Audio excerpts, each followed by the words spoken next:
SIR নিয়ে আপনারা জানেন সাধারণ মানুষ অনেক আতঙ্কে আছে। সাধারণ গরিব মানুষদেরকে হয়রানি করা হচ্ছে, শ্রমজীবী মানুষকে।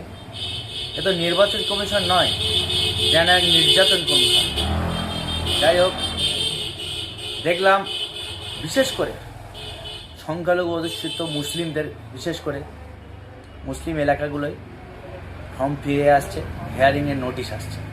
সেই হিয়ারিংয়ের নোটিশে আমার পাশের বাড়ির একজন, আমি দেখলাম যে তার নিজের 2002 সালে ভোটার লিস্টে নাম আছে এবং 2025 সালেও আছে।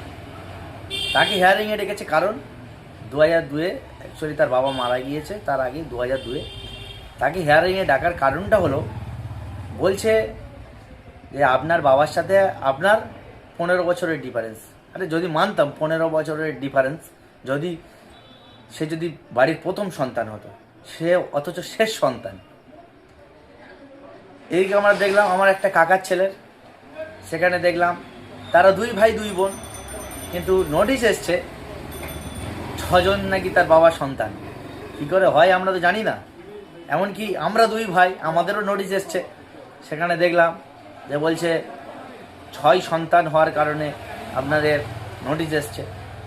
জানি না নির্বাচন কমিশনকে কি বলবো, নাকি আমার বাবা বিয়ে করেছে আর একটা, আমরা সেটাও জানি না, যতদূর সম্ভব করেনি। কিন্তু নির্বাচন কমিশন নয় তো, যেন নির্যাতন কমিশন, যেভাবে মানুষকে হয়রানি করছে। বিএলওরা তো পেরেশান হয়ে যাচ্ছে, নতুন ভোটারদের তো অ্যাপ্লাই করার আর ইচ্ছাই নেই। মানুষ একটা ভয় আতঙ্কের মধ্যে আছে যে কিভাবে তাদের নাগরিকত্ব, মানুষ অ্যাকচুয়ালি ভোটার সংশোধনীর নামে নাগরিকত্বের প্রশ্ন তুলে দিচ্ছে।